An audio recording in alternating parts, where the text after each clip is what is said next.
because you're not personally responsible then. So it seems like there's some impersonal laws that just make it this is the way the Jiva is.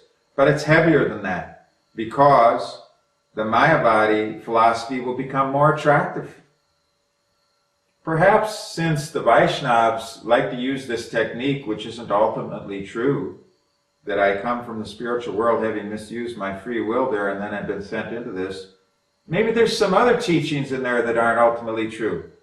Maybe the whole thing is just an enticement to get me to do certain sadhanas and tapasyas so that I become free from the mind, etc. And then I can be told, you know, the whole time we were telling you that it's personal ultimately. Really, it's not true.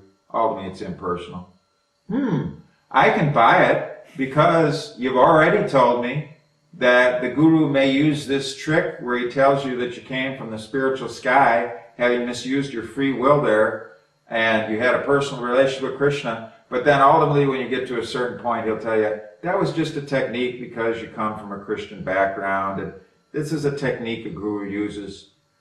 It all can lead to the concept that ultimately I am Brahman. The pillar of devotional service is choice. Free will is the pivot of the whole process. And free will means that it has to be right from the gate. Not down here it's free will, I can choose to serve my Guru or not. It must be right from the gate that free will is involved intrinsically in why we're here.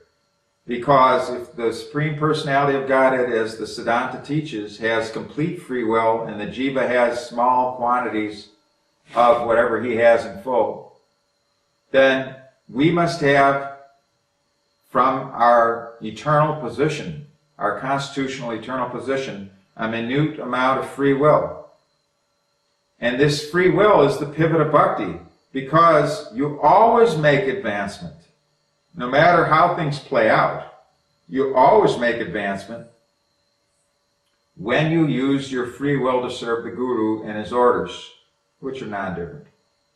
And whenever you don't, no matter how good you rationalize, you don't make advancement. So free will is the whole pivot here in the bhakti process. In the other processes, there's a lot of emphasis on personal power, personal endeavor. In the bhakti process, it's all based on choice and service. Choice and service. The spider got credit and Hanuman got credit. The amount of work that they were doing was incomparable to each other, but in Lord Ramachandra's eyes, the seva attitude, the service attitude was present in the spider. He got the credit. He knew. And Hanuman had the service attitude. He had a lot more power. And he knew. And he was acting according to the seva. The Vaishnava groups that kind of lean towards the that we didn't have a personal relationship. Some of their arguments are, I know you've heard them, but it's like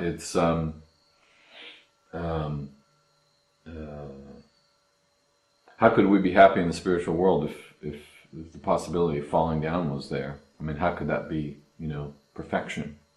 First of all, the level of happiness is unlimited and can't be measured. It's so great, there's so much happiness.